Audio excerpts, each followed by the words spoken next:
thanks again for staying with us on the show this morning on ITV. Lovely Monday morning.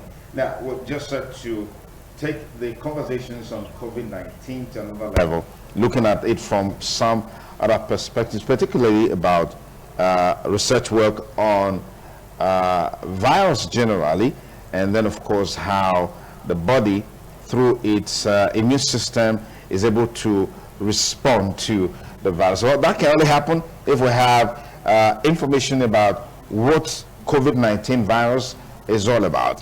One major question that's been on the front burner is the question of, is the virus a living thing or a non-living thing? Let me welcome to the studio Professor Solomon Omonigo. Is a professor of microbiology. As a matter of fact, head of microbiology department, University of Benin. Okay, he's not, but of course he's a professor of microbiology. Okay, he's a former head of the department. Let me thank Professor Omonigo for finding time to be here. Prof, we appreciate you. Thank you very much. We also have with us in the studio Dr. Mrs. Rachel Okoji. She's an immunologist with some specialty in immunochemistry. Dr. Rachel, I hope I got that correctly. Yes, thank you for coming. Thank you. Okay, we're hoping to have Dr. Kelly Alinea, a virologist and epidemiologist currently working with the National Center for Disease Control in Abuja, will be joining us via telephone. We hope you'll be able to make it. Okay, Prof, let me start with you. What do we know about the coronavirus currently ravaging the world? Thank you. First of all, before we talk about coronavirus, we have to describe what are microorganisms. Okay. That will give us a better perspective about viruses. We have about 7 groups of organisms that we refer to as microorganisms. Starting with the virus, followed with the bacteria, the fungi, the algae, the protozoa, the slime molds. Then we have some parasites, the protozoa, the different from the protozoa, like the nematodes. All these are referred to as microorganisms because you can't see them with your naked eyes. You require a microscope to see them. So without a microscope, you cannot see these organisms. That's why we call them microorganisms. And as I said, viruses are the first in the category of microorganisms we look at. They are the smallest. They can be captured with a compound microscope. You need a specialized microscope, an electron microscope, for you to be able to see a viral particle. I'm underlining the statement viral particle because I know you will be asked questions about that one later. So now that we know that these organisms are in different groups, how does this virus behave? This particular one, the COVID-19 virus, is a novel. Novel means it's new. It has not been discovered before. Okay. So it's quite different from the other one. And as I was saying, concerning the size of the viruses, they are so small. They say something is small. Okay, the poorest of the poor. So they are the smallest of the small. Okay. So because of that, they are very unique in their characteristics. Instead of a normal cell that is usually having a cell nucleus, a cell cytoplasm, and an envelope, which we call the membrane, these ones don't have cell cytoplasm. What they just have is the nucleus and the envelope, which is made up of protein. And in the case of the coronavirus, this envelope has spikes, like somebody wearing a crown. Those spikes are actually what is making it to be referred to as corona. So those spikes are also very important in this mode of action or mechanism of infection. When we talk about a viral infection, first of all, the virus will attach to the host cell. In this case, the host cell for this particular virus are found in our mouth, in the nose, and in our eyes. The skin cells are not favorable for it, so it will not be able to penetrate. But once it gets to any of these 3 parts of the body, it attaches itself to the cells because they are mucoid. They are fluent or have moisture on them, what makes the attachment to be very easy. And once they are able to attach, they penetrate. And in the penetration, it's only their nucleus they will inject into the host cell. So the coat they use in attaching will remain outside of the cell. And once they are inside the cell, they hijack the cell's activity. First of all, by destroying the host cell nucleus. Okay. Once they destroy the host cell nucleus, the host cell is as good as dead. They now take over the activities of the cell. for their own purpose. So they use it to do what we call replication. Viral particles don't reproduce, they replicate. It's like a photocopier. They start to photocopy their own material to produce more viral particles within a short period. Okay. And these ones, by the time they are released, that's when the cell will die. They will be released. Let's say one cell was affected by one viral particle. It was able to replicate, let's just say 100. So after that cycle, that means 100 cells within the mouth or the nose will be affected. Those ones will reproduce again, 100. So it's going to be 100 times. 100. That's 10,000 within a very short period. Correct. So that's why you see that the disease is progressing from the mouth through the nose, throat to the lungs. So the progression is the period the cell or the particle is using to replicate from one stage to the other one. And when they are there, as I said, they assemble their own cells or their own particles together, which they use for further infection. And when they are released may infect other cells within the host cell, or they may be released through coughing or sneezing. Okay. So in the process of replication, the carrier may not even know he has such a thing, but the organism is already replicating. He will be sneezing and coughing, releasing them to the public. So the carrier will not be sick because it has not gotten to that stage of threshold where the person will come down with the disease. Okay. All right. Let me come to Dr. Rachel. The body naturally has a capacity to fight off microorganisms. I'm sure if that system wasn't in place, maybe the number of population that we have in the world would have been far less than what we have. What is so unique about this virus that the body immune system is not able to tackle it? And we are seeing this astronomical death, I mean geometric deaths of people globally. All right. The main thing, the main system in place that helps to check the invasion of microorganisms into a host, for instance, a human being, is the immune system. The immune system basically is made up of two parts: the innate immune system and the adaptive immune system. I don't want to go so much into grammar, but to break it down for everyone on the streets to understand what we are talking about. Specifically talking about the viruses now. The immune system is able to tackle it. That's why we are having cases of people who are recovering from this viral infection. If not, everyone infected would have died as a result of this infection. What happens, just like Prof said, when the virus gets into the respiratory tract, for instance, it replicates, makes several copies of itself. The immune system comes in at this point to try to tackle these viruses, knowing that they are not part of the system.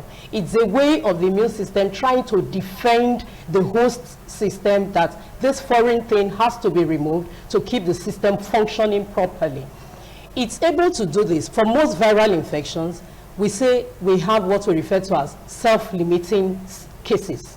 That is, after the virus gets into a host, it has a period of time the immune system is able to tackle it.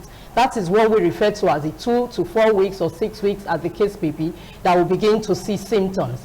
In cases where the immune system is able to tackle these viruses, the person is able to recover. But in cases where we begin to see the resultant cases of deaths, that means that's where you see us talking about underlying illnesses, whereby the immune system had been compromised even before the viral infection sets in. So that's what basically happens. All right, Prof.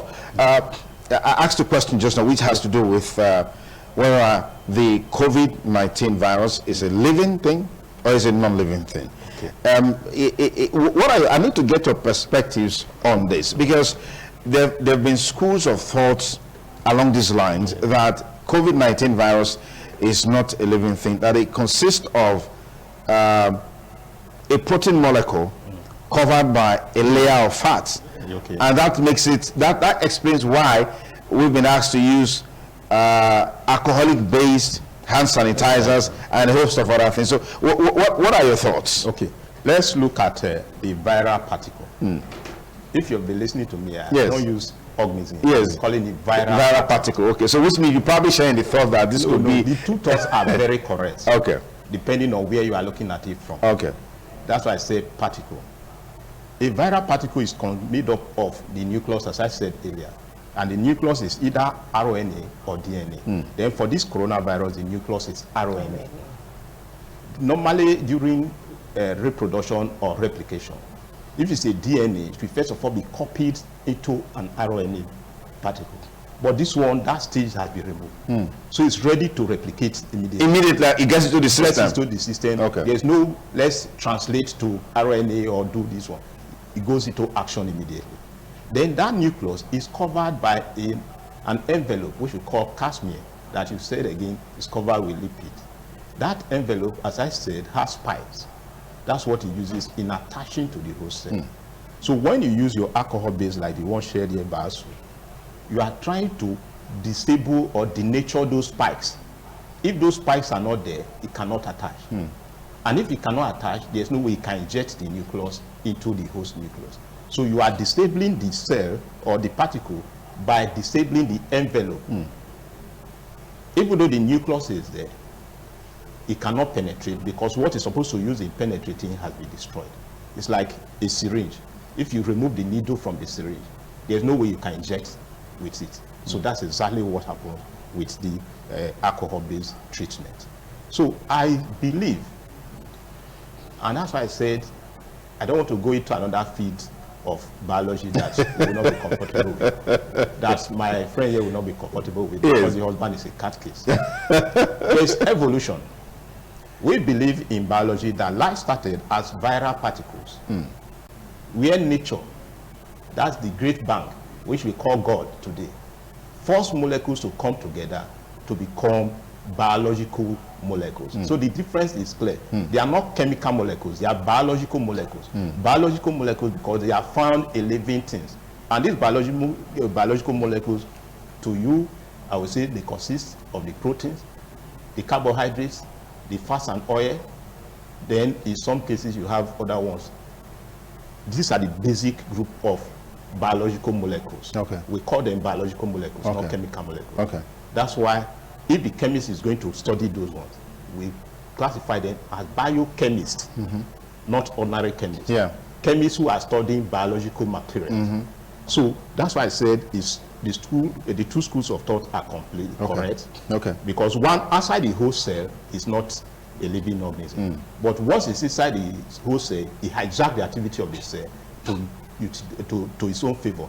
So that's why we refer to it as a living organism. All right, let me get Dr. Richard. What are your perspectives on this reasoning about the nature of the COVID-19 virus, whether it's a living thing or it's a non-living thing?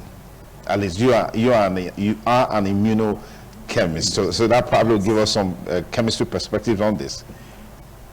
Well, I won't argue much because, like Prof has said, there are two basic schools of thought. The one that refers to the viral particle as being living, and the school of thought that thinks the viral particle is non-living. I teach virology, and I know for my students watching, we have always agreed that the viral particle is non-living. Why have we taken this stand? It's because it is not able to exhibit the characteristics of living things. Except it gets into a host, it's practically inactive. So it's only at the time it gets into a host that's the stage we refer to it as a parasite. So it has to gain that for it to be able to replicate, for it to be recognized as a full virus, has to be within a host. Outside of a host, it cannot be recognized as a virus. It cannot carry out any function of its own. Now, for those who also feel, for the school of thought who feels that it's not a living thing or that it's not an organism, they also have the explanations for that. To say, okay, it's able to replicate, it's able to do, make copies of itself, it contains a genetic material. That is what they think. But for me, as a virology teacher, I haven't given you my reasons. I stand on the point that it is not a living thing. We refer to it as a viral particle. In a virology class, I can't come and tell you a virus is an organism, because an organism is a living thing. So we don't refer to it as organism. So COVID-19 virus or COVID-19 pandemic is caused by a virus that is not a living thing. Yes. Fantastic. That's my opinion. Prof, you said a while ago that it contains an outer layer, Yes. right?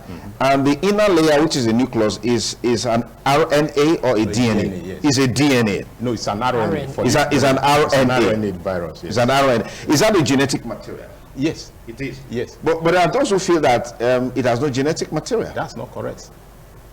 Okay. Can Yes, Doc. Yes. That's not correct. For every viral particle is made up basically of two parts.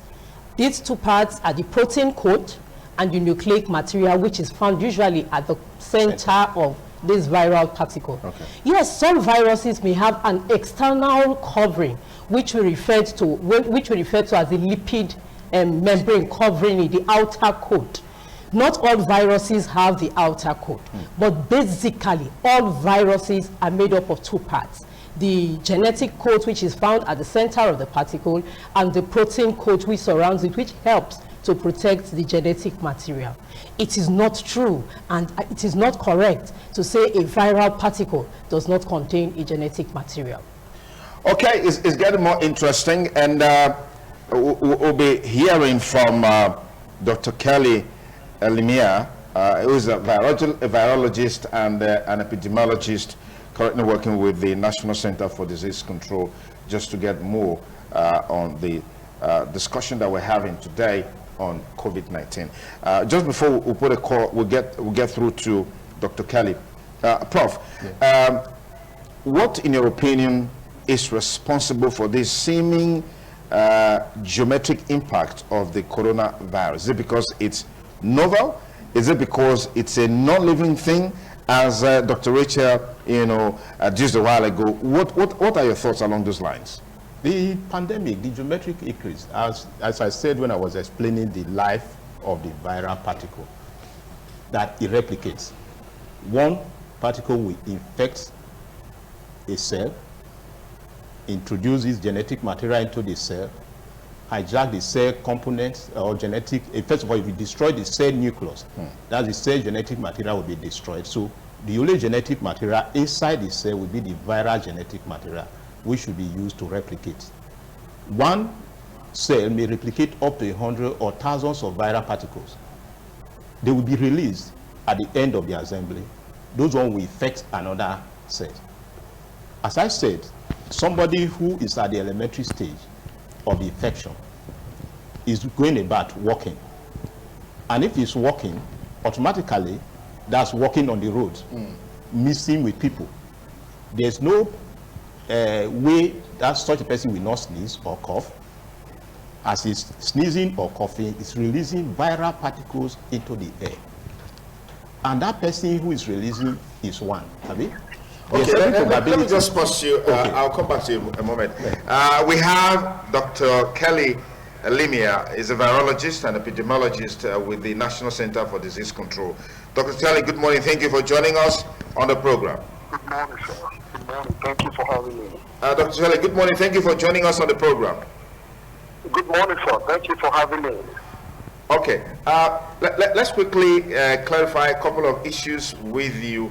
What are your perspectives on the true nature of the novel coronavirus? Questions have been asked along the lines of whether it's a living thing or it's not a living thing, whether it has genetic material or it's just a protein molecule surrounded by maybe fatty tissues and stuff like that.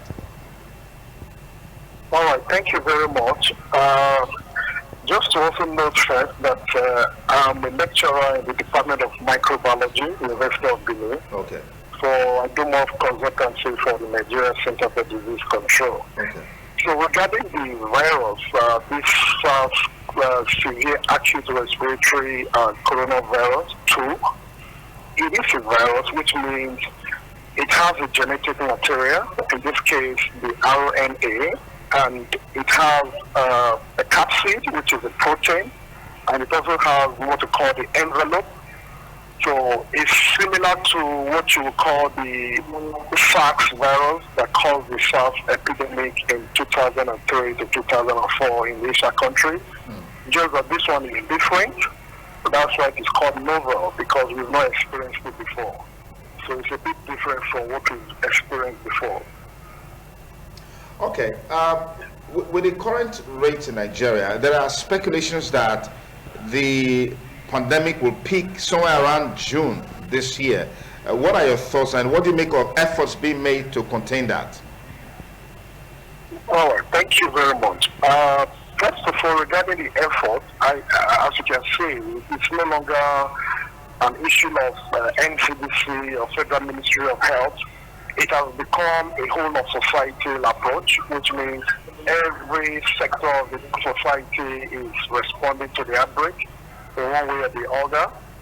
And another thing I want to mention regarding the predictions is that so far, there are a lot of scientists, both in the UK, US, and some colleagues here in Nigeria who have made predictions in terms of how the virus or the epidemic is going to take shape.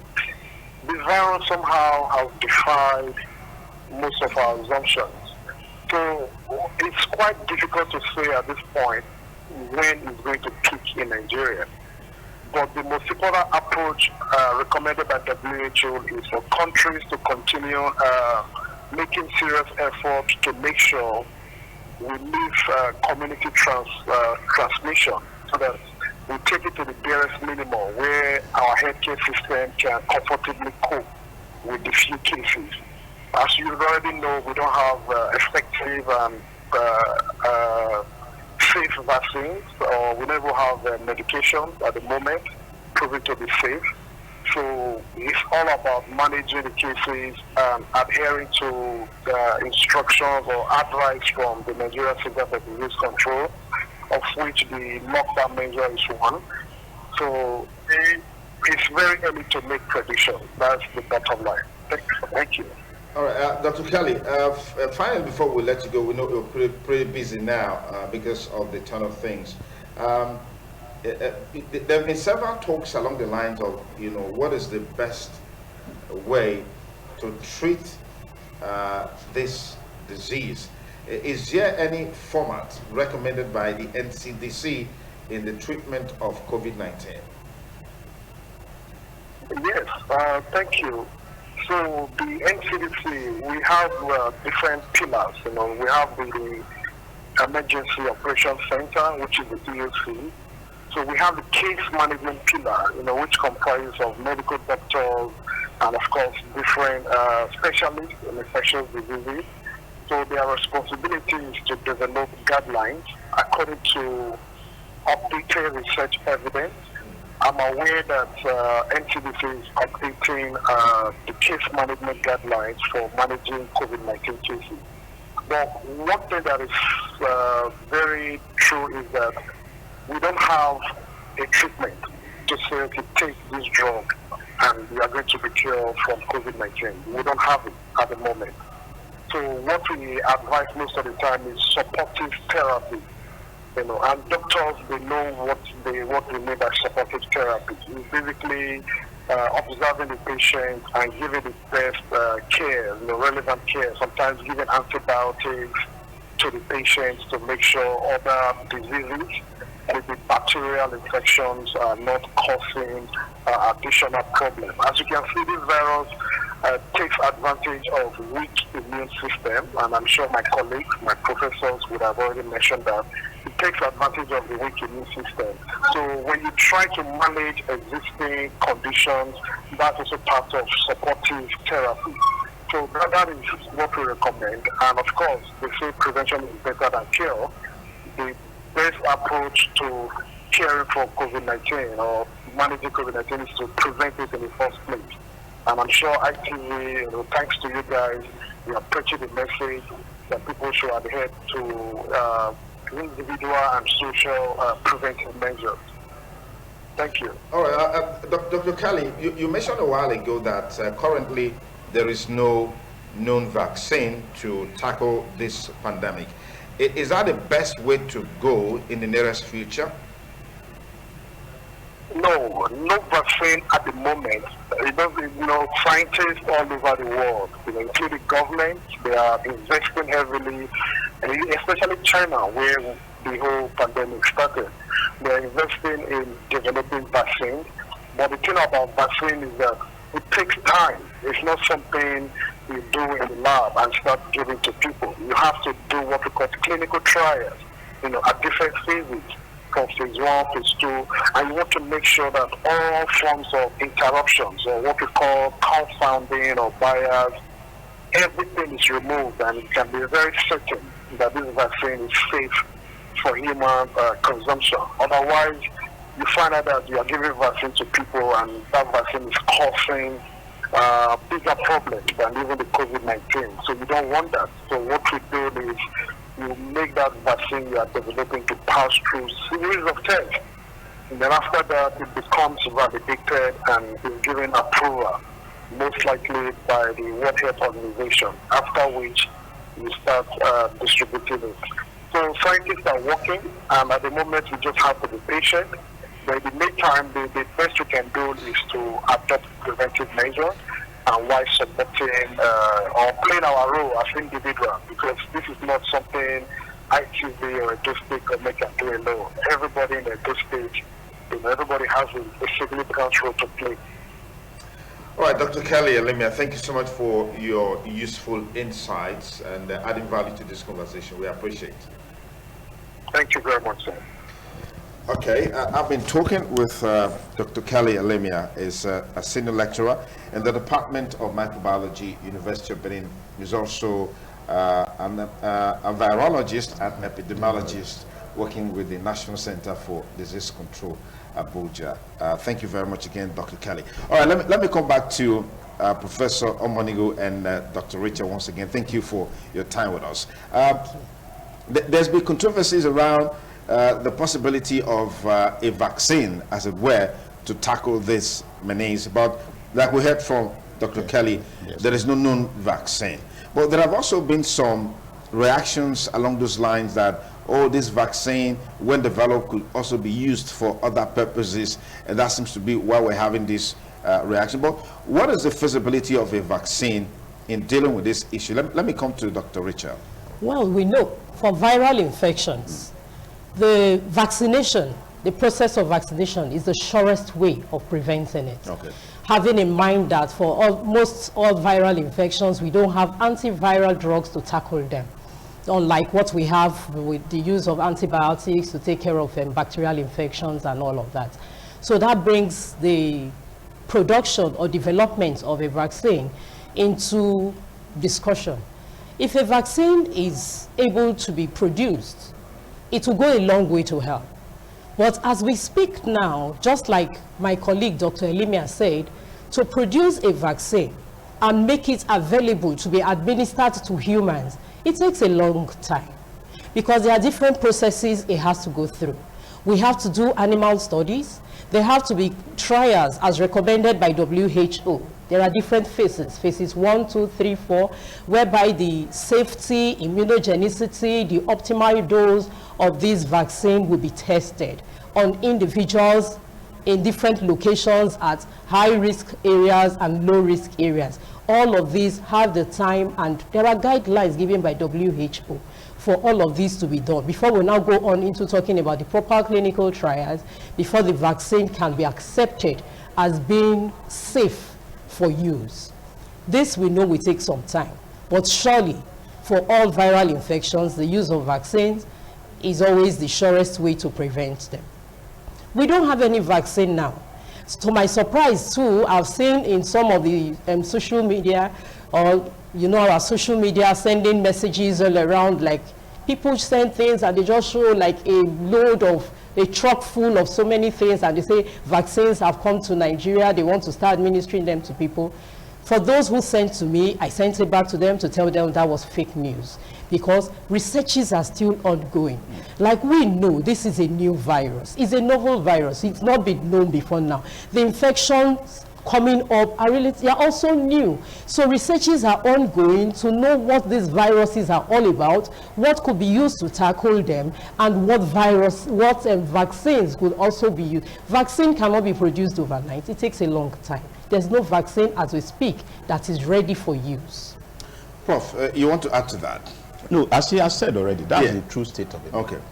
Before any vaccine can be used, WHO must give approval. And WHO have come out clear to tell us that they've not given approval for anything vaccine production. So anything you are seeing either on social media or whatever, as he said, they are fake news. Okay. Because vaccines have not been produced, so there's no way they would have shipped them to Nigeria.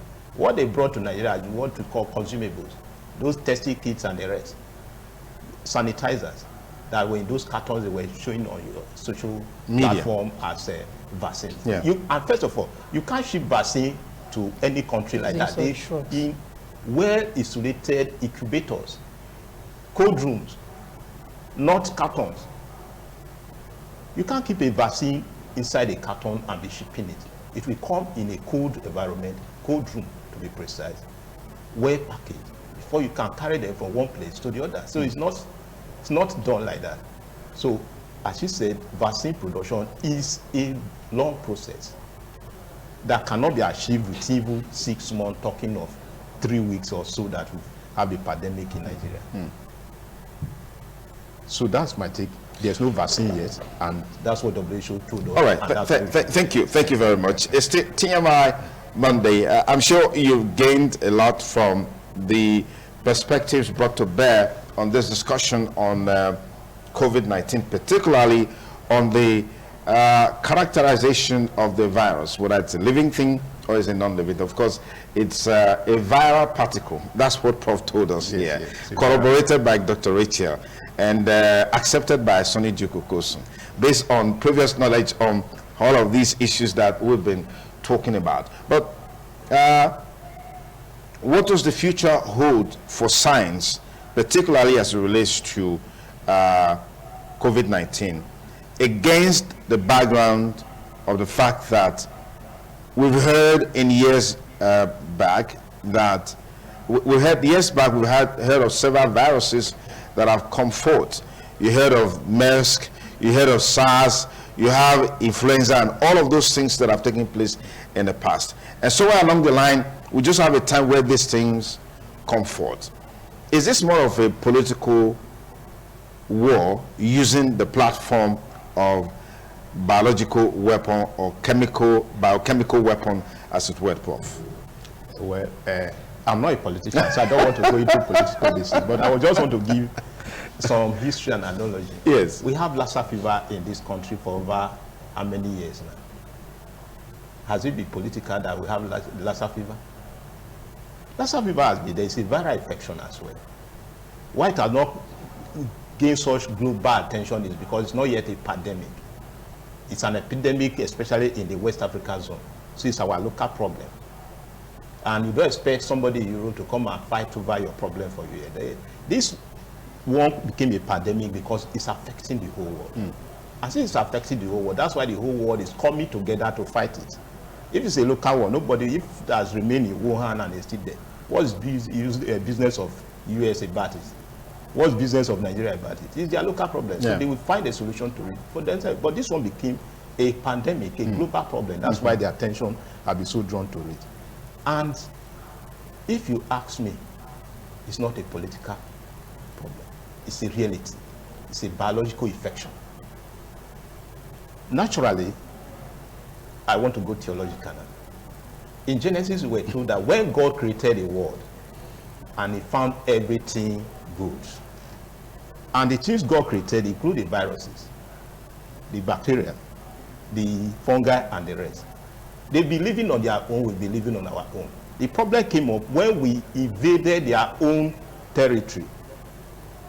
That's where you have any disease coming. Anytime you have a pandemic, epidemic, is human beings have invaded the domain or the environment of the parasites, as she said, or the pathogen. They're supposed to be living independently, free on their own. It's like here now, if EBS should come and invade ITV, what will you do? Would you fight back? You will fight back. That's exactly what is happening. They were on their own. For now, we don't know the host it came from.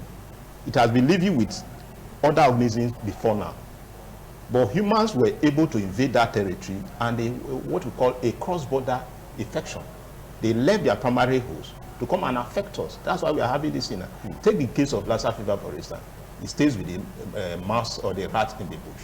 It's when you go out to go and harvest them for food, or when they come into your home to look for food. That's when they transmit the disease.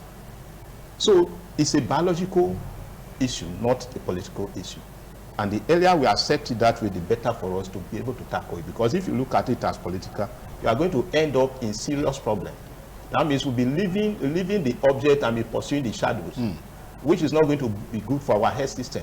So let's face it as a biological problem and solve it, instead of looking at it as political and looking at the political aspects. And at the end, the virus is still going on. For those countries who were looking at it as political before, when the virus came, it's ravaging them. Yeah. It's no longer political. They are looking for ways to tackle it. So it's not a political issue that should be discussed under politics. Dr. Richard, you told us that it's also a viral particle and it's a non-living thing. Is there a possibility of a chemical production of this virus released to the environment, as it were? Because now, like Prof said, there hasn't been any way it's been established the host organism for this virus, where man got it from. Even in Wuhan, where it started from a seafood market, some of the tests carried out has not been able to establish that it came from a particular animal. So what do you make of this? That's correct. That's why you said the research is still ongoing. We can't categorically say where it came from. But that does not also say it cannot be from a chemical production or whatsoever. But I can't hinge on that now because I'm not too sure. We are only saying it's a possibility. Okay. Yes. The source of it, no one knows now until maybe all the researches have been put together. Then we come up to say, okay, this is where it came from. But like he said, the main thing now shouldn't be the source. It should be in saving lives. People who have been infected. Well, if we know the source, we can tell the source to tell us how they put those chemicals while together. there are still researchers trying to know the source, I think the main thing now should be to save the life of those who have been infected, and to prevent more infections. That should be the main thing for now. People are working, researchers are working. And if I may add to that, yes, Prof. whether chemical, first of all, it was a biological entity. If it's chemical, all the judge did is to bioengineer it, to genetically engineer it to become virulent.